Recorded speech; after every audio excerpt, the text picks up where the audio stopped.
Good day everyone.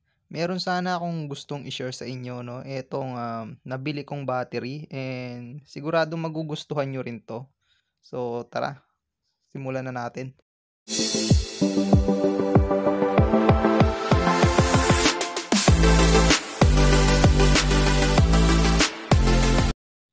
So eto, buksan na natin.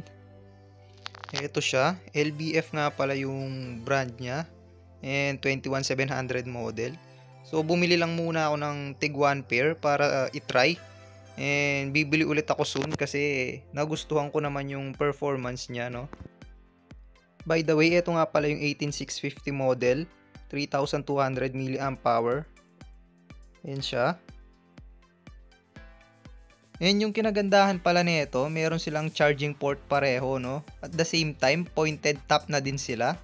Ayan, yung 18650 model at yung 21700. So guys, sa video to, wala nga pala tayong link na ipo-provide, no? Kasi at the moment, wala pang mabibiling ganito sa Lazada at Shopee. So nabili ko lang to sa isang kasamahan lang din natin dito. So ilalagay ko na lang yung FB account. Ayan siya guys.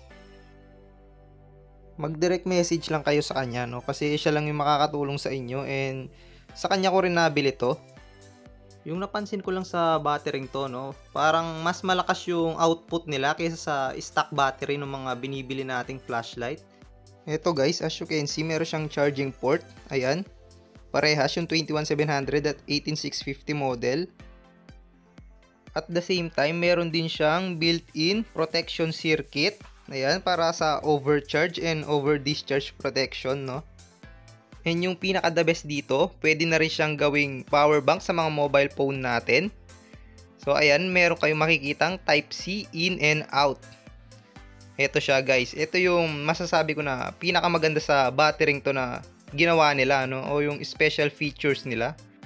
So ito nga pala yung standard size ng 21700 model, no. Ayan siya. Ngayon i-compare natin. Ito siya, Molicel and yung LBF. Tignan nyo yung size guys. Lamang na lamang talaga yung LBF dahil dun sa circuit protection niya, no.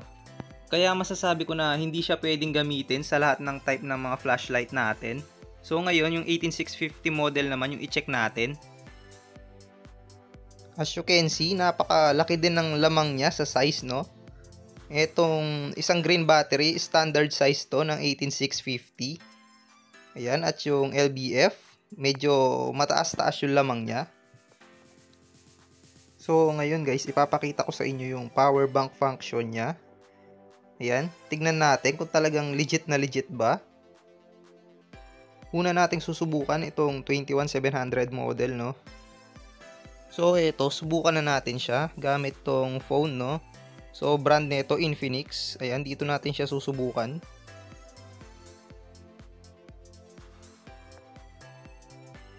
Ayun guys, as you can see, 78% na. Pero napa-under pa rin niya or na-charge pa rin niya, no? Ibig sabihin, legit talaga yung power bank function niya.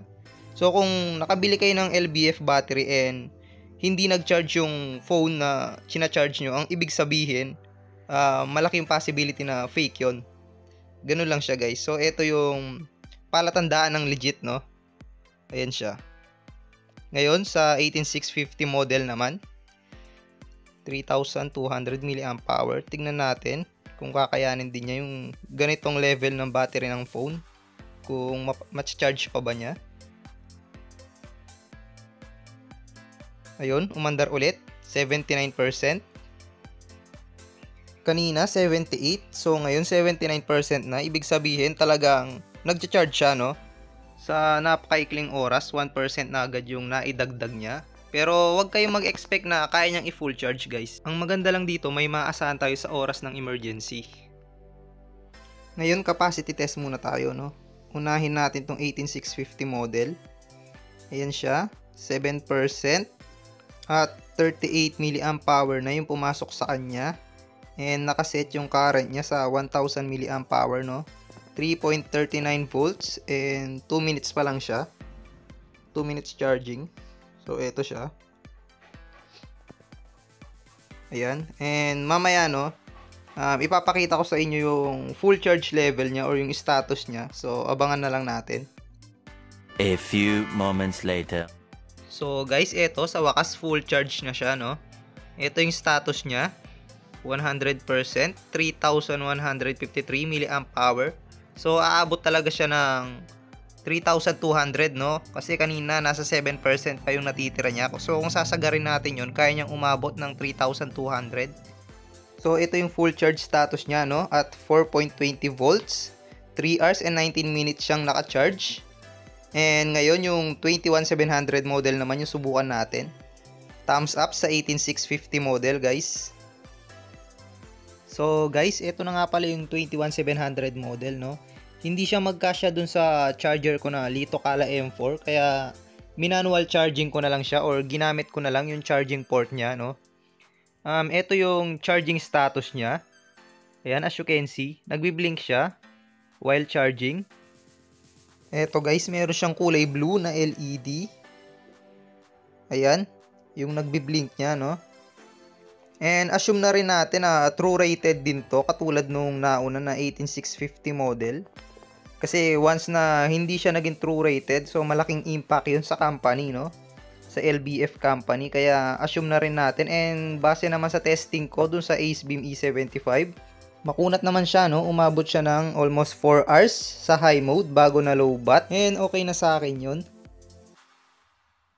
Finally guys, full charge na siya, no? Halos umabot din siya ng 5 oras. Grabe. So ito yung charging status niya pag full charge na. Ayun yung kulay blue na nagbi-blink kanina, no? Ngayon stable na siya.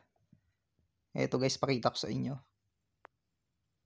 Matagal nga lang talagang charge, no? Sayang nga lang at hindi kasya dun sa Lito Kala M4 ko. Para mapakita ko sana sa inyo yung capacity na pumasok sa kanya. Next video, susubukan natin sa iba't ibang klase ng mga flashlight. So yun, thank you very much sa panonood. God bless everyone.